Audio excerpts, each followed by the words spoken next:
Hello and welcome to this second episode in a series of 3 Baughcuts looking at minor characters.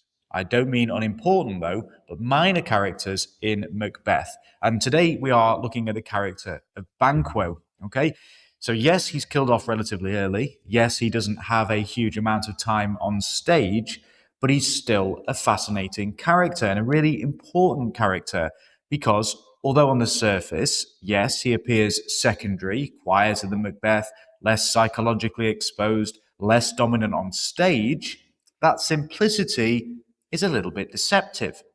Banquo's not there in the play to drive the plot in really obvious ways, but he operates as a moral counterpoint, a foil, a character through whom Shakespeare tests a central idea. What happens when a man is tempted by ambition, but chooses not to act on it? So let's think about Banquo in that famous scene in the play, one of the most famous scenes in the whole play, Act 1, Scene 3. And we're thinking about the temptations of ambition, because Banquo's significance as a character begins the moment the witches speak. After hearing Macbeth's prophecy, Banquo receives his own, one of which is that his sons will be kings. This happens, of course, in Act 1, Scene 3, immediately after the witches greet Macbeth. And structurally, this is the moment in the play where the seed of the entire tragedy is planted. But notice the difference. Macbeth seems to be promised more immediate power, shalt be king hereafter. What Banquo is promised, though, is future legacy, and this matters. Banquo's ambition, then, is not about becoming king himself. He's not going to be king according to the witches. It's about lineage, it's about inheritance, and it's about continuation. So it makes perhaps the desire to gain the throne and his ambitions, it makes them feel less urgent, but not less powerful. And crucially, Banquo doesn't ignore this. He doesn't ignore what the witches say to him. He reflects critically on the witches.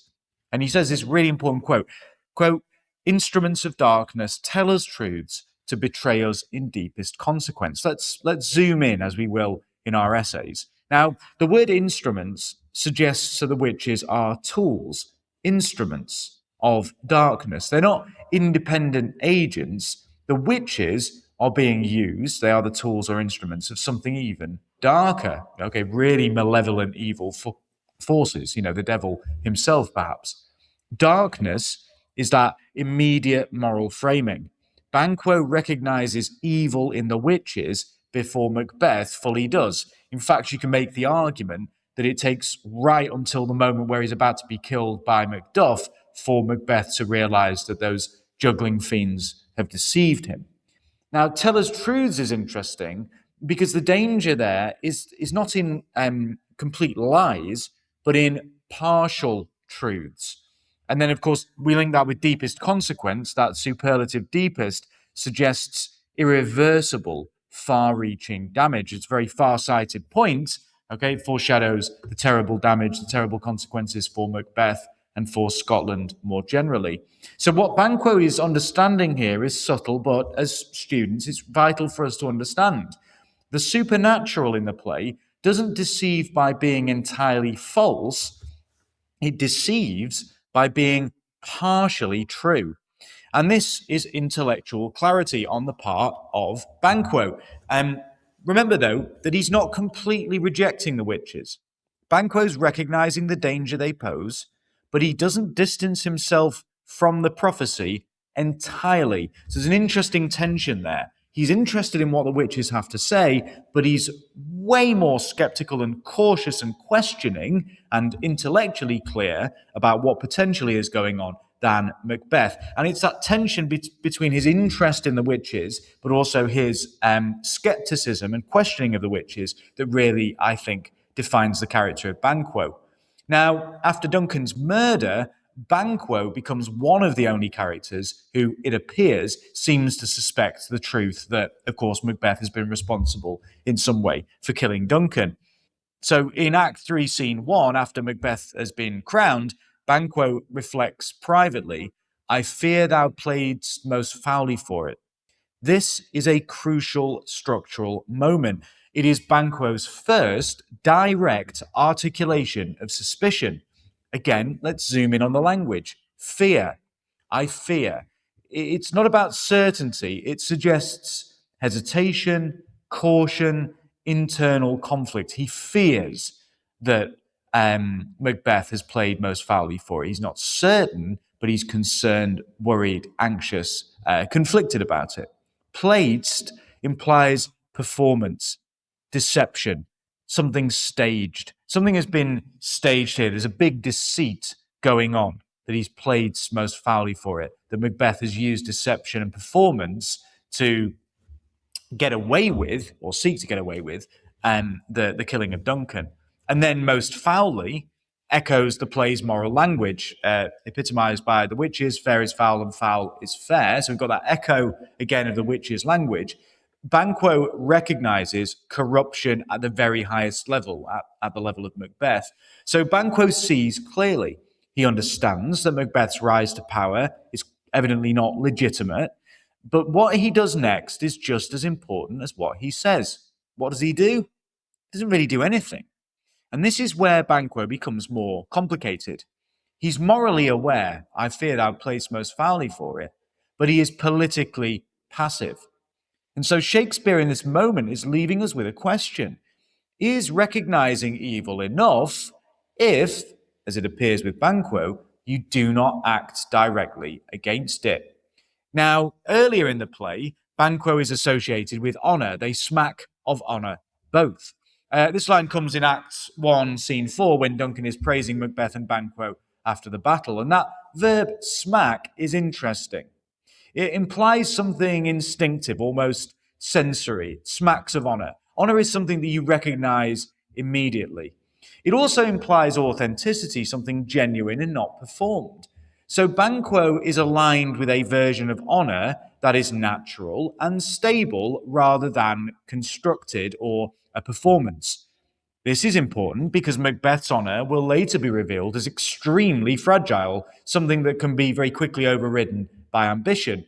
Banquo, by contrast, remains consistent. He becomes a kind of moral baseline, what Macbeth was and what he chooses not to remain. Banquo is a version, if you will, of Macbeth had Macbeth chosen to respond to the witches in a different way. It's clear that Banquo does not possess then that tragic fatal flaw of vaulting ambition, that o'erleaping ambition that plagues his friend on the battlefield, Macbeth. Okay, now Macbeth very quickly in the course of the play realizes after the killing of Duncan that Banquo is dangerous. Not really because of what Banquo does at all, but because of what Banquo represents.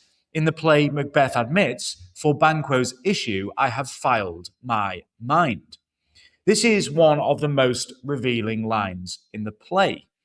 Now, filed, contraction of the word defiled, means like polluted or desecrated, stained with sin. Okay, and it implies, therefore, that Macbeth's mind, his morality, has been polluted too. And crucially, this damage has been done not for himself. Macbeth doesn't feel like he's benefiting, but he's done everything that he's done. He's polluted his and desecrated his own mind for Banquo's descendants. And this is deeply ironic. Macbeth's committed regicide, the absolute ultimate crime. But Macbeth can't secure his own legacy. Banquo, on the other hand, who has really done nothing, is the one whose line will continue. And this, for Macbeth, makes Banquo an existential threat to him because Banquo represents still legitimacy, continuity, moral stability. These are all the things that Macbeth lacks. Okay, now, banquet scene.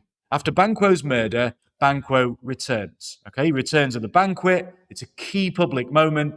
Of course, Banquo is returning in the form of an apparition, a ghost. And Macbeth reacts in panicked, terrified horror. He says, never shake thy gory locks at me. And let's break this down and zoom in as we will in our essays. Gory emphasizes the physical violence of Banquo's death. Macbeth cannot escape the reality, the grim, gruesome, gory reality of what he has done. Locks, think about this. It's that very personal human detail, Banquo's hair. This is not just some general ghost in a sheet, as we might imagine. This is Banquo himself in ghost form. And then that imperative, never, the desperate, pathetic, flailing attempt at control. Macbeth is trying to command something he cannot control. And structurally, think about what this moment should be and what it turns into. It's a moment that's really devastating, I think, for Macbeth, because a banquet should be an opportunity for Macbeth to convey to the other Thanes order, authority, kingship.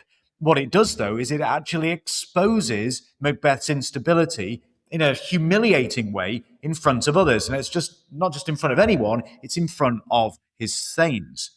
Remember, though, that Banquo's ghost is only visible to Macbeth. And so this strongly suggests that the ghost is not maybe supernatural in a very literal sense, but psychological. Banquo becomes the embodiment, a representation, a visual representation of guilt, fear, and moral consequence. In life, Banquo resisted Macbeth, and in death, he haunts him. It's a representation of his guilt coming back to haunt him. So, to conclude this episode, Banquo's importance lies in contrast and restraint. Banquo is not perfect, he's not flawless, he is tempted by what the witches say.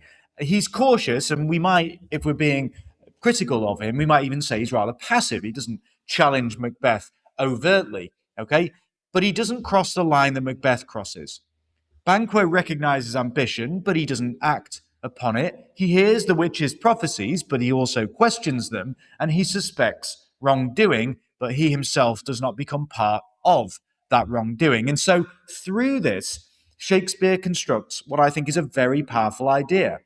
Ambition itself is not really the tragedy. The tragedy is the decision to act on that ambition without any sort of moral restraint, the vaulting or leaping ambition of Macbeth. Banquo represents then the path not taken by Macbeth, and that is why Banquo matters, because in a play defined by excess, corruption, brutality, and moral collapse, Banquo shows the audience that another response, another way was always possible. And as ever, thank you so much for listening to today's episode. I hope you've enjoyed it. I hope it's been really useful. This is the second of three. The next episode on minor characters in Macbeth is going to turn finally to Duncan himself. I will see you on the next one.